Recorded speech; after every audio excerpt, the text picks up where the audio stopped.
I remember reading in my MDiv, Scott manages Calvin's Company of Pastors. Yeah, very with good. OUP and thinking, this is outstanding. How come this is not the Calvin that I've been taught?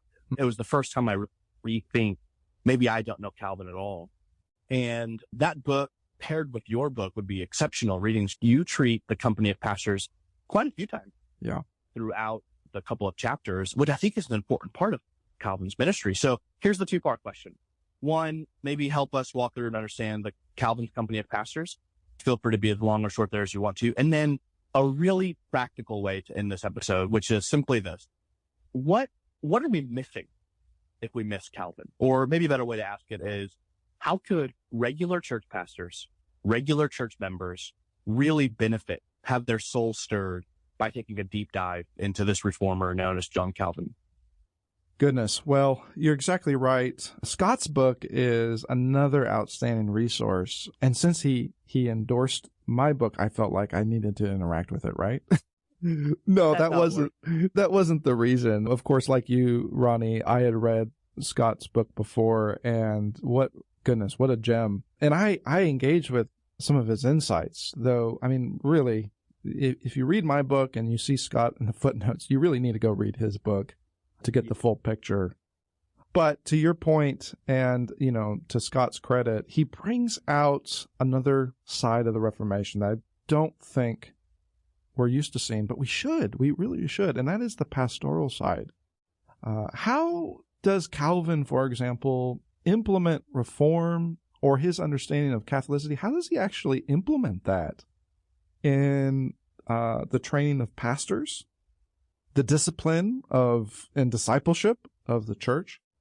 Well, you may remember there's a long story here because Calvin, we don't have time to get into it, but Calvin is kicked out early on. This is early, and Calvin is exiled. And he swears, I'll never go back there. At one point, he says, I'd rather be crucified than go back to Geneva. So I think the Lord does have a sense of humor with Calvin's pain. But the part of the reason, again, it's complicated. It has to do with Calvin understanding of what is a minister and what kind of authority does the minister have that the magistrate should not interfere with. And there's a disagreement there. There's this, famous scene where Calvin says, if they are going to approach the Lord's table, they must swear an oath to the confession so that we have an understanding here. And the magistrates won't tolerate this. There's all kinds of reasons and even some speculations as to why. Is it because Calvin's not actually a citizen? Is it because of his understanding of the confession? Is it for other political reasons about Calvin's two kingdoms and the relationship between the minister and the magistrate, undermining their authority and power? We could get into all of those things. But the point I want to bring out is here's Calvin standing in front of the table, right? He's not going to let anyone touch the bread and the wine unless this happens. It does not end well with him. He goes to Strasbourg and learns from Martin Bucer. I think that's helpful. Bucer teaches him how to be a pastor. It's not that Calvin was wrong necessarily, but how he's going about it is, well, it has more the spirit of Farrell than maybe Bucer is comfortable with. And so there's some I like that. Yeah, there's some pastoral training that's happening. You have to remember, Calvin didn't have the theological education that maybe some of our listeners are getting today by going to seminary. So there's some quick pastoral training that's taking place as he's learning from Martin Bucer.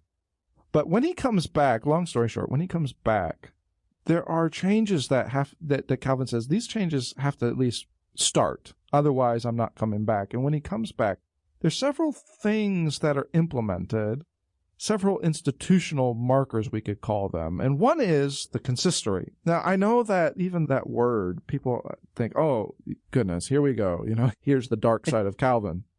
But you have to remember what their goal was, however imperfect they actually exercised this goal. Their goal was mediation. They tried to mediate in the life of the church for the sake of resolving and even reconciling. And so it served a really important purpose. They are trying at the same time to safeguard. I think sometimes this is lost. The reformers we think of, they were just accused of theological novelty. Actually, for Rome, they thought that actually was accompanied by ungodliness. And so the consistory is trying to safeguard Calvin's Reformation from accusations of immorality. You can see how important that would be. And their primary goal is, it's not retributive. It is restorative, as they are attempting at least. It's not this image of, Nathaniel Hawthorne's The Scarlet Letter. I know that sometimes it can appear that way. But really, it is a restorative goal that they have in mind. But that's not the only thing Calvin is concerned with. Pastors, a priority. And so here you have in Geneva these pastors or future pastors gathering together, usually on, say, a Friday morning, and they are pastors, doctors, but they're all gathering because Calvin is setting a model before them. They're looking to hear one of their own teach from the scriptures, to offer feedback to get feedback from other ministers, for example. Candidates are selected. And here a Protestant paradigm is underway as they're called to the ministry under the word. In fact, it's really rigorous. They undergo examination, and that occurs with both their character and their preaching. They're assessed. There's a pastoral charge. What was called the small council got involved. These are the people that are the elected candidates' perception of the magistrates is evaluated by this small council. And then you have an announcement to the congregation as well as an installment. And then they also are participating in this company of pastors in which the new minister joins them and actually begins to contribute to the refinement of the preaching of the word or discipleship and discipline. The last thing I'll say is this company of pastors is so important because here, in a Protestant sense, they understand Christ is the head of the church.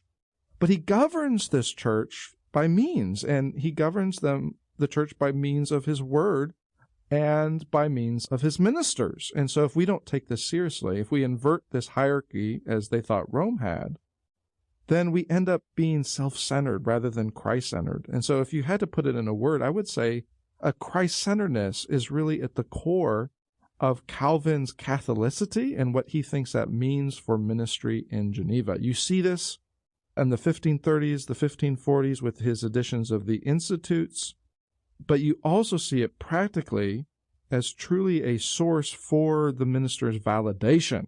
And that is key because in the 1540s, there has to be some mechanism for confirmation by the congregation and the ministers alike. And yes, it's tricky because Calvin does not always like how the type of authority or power the magistrates may have. He's trying to push that out to a certain extent. But at the same time, I think what it tells us is Calvin is really serious about implementing this Catholicity in a pastoral way. And that, I think, sets the Reformation apart. It's not, as sometimes people think, it's not merely a cognitive commitment, but actually they see this as cultivating a Catholicity both in the Church Universal and by means of the ministers and the word in the church visible in very tangible ways. Yeah, absolutely. That's huge. And that pastoral side of Calvin that you see come out with the company of pastors is just so easy to forget. And I remember even talking with you, Dr. Barrett, early on when you got to Kansas City. I remember there being a group of students who had kind of accidentally mentioned to you that they made it through their education without reading the Institutes. And I remember the look on your face, just thinking the look was clearly, well, that's never going to happen again. Yeah. And I love that because what you get when you crack open the Institutes, which can be a daunting book, for, an everyday church member or maybe a new pastor. But man, the theology of the Holy Spirit you're confronted with, the wisdom of what it means to know God and know yourself is amazing. Calvin, you've already alluded to it. Calvin's lisping God, as it were, who lists to us in a conversation. I mean, there is just so much pastoral gold in actually reading the primary material. Yeah. And so I think a lot of that is brought out in your book. Obviously, your book is secondary material, but it's secondary material worth, spending time with to point you to those really wonderful, so soul-stirring places of primary material.